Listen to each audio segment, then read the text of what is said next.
একটা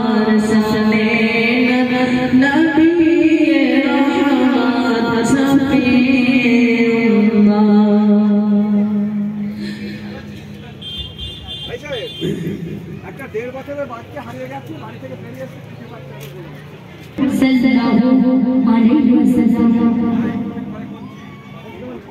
তোমার নামে দরুদ পড়ি রে মন শান্তি পায়। তোমার নামে দরুদ পড়ি রে মন শান্তি পায়।